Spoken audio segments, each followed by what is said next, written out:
અમદાવાદમાં સાંસદ ખેલ મહોત્સવનો પ્રારંભ કરાયો છે। પીએમના માર્ગદર્શન હેઠળ કાર્યક્રમનું આયોજન કરવામાં આવ્યું છે। ફિટ ઇન્ડિયા હેઠળ કાર્યક્રમનું આયોજન કરવામાં આવ્યું। સ્પોર્ટ્સ ઇન્ફ્રાના બજેટમાં પણ વધારો કરવામાં આવ્યો છે। કાર્યક્રમમાં આજે કબડ્ડીની સ્પર્ધા યોજાશે। અમદાવાદ પશ્ચિમ લોકસભામાં સાંસદ ખેલ મહોત્સવનું આયોજન।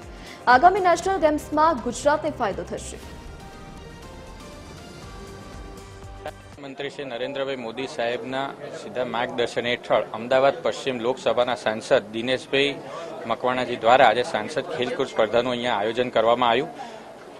જે બાળકો છે અને જે યુવાનો છે જેની અંદર ભાગ લે છે એમનો ઉત્સાહ વધે, સમર્પણની ભાવના વધે, ટીમવર્ક વધે અને ફિટ ઇન્ડિયા મુવમેન્ટ જે પ્રધાનમંત્રી શ્રી નરેન્દ્રભાઈ મોદી સાહેબનું સપનું છે આ તમામને પ્રોત્સાહન મળે અને સાથે સાથે બાળકો ટીમવર્કમાં કેવી રીતે કામ કરી શકાય, હારની બાજીએ જીતમાં કેવી રીતે પલટી શકાય, આ તમામ બાબતોનું દેખરેખ થાય એ અંતર્ગત આ કાર્યક્રમનું આયોજન કરવામાં આવ્યું છે।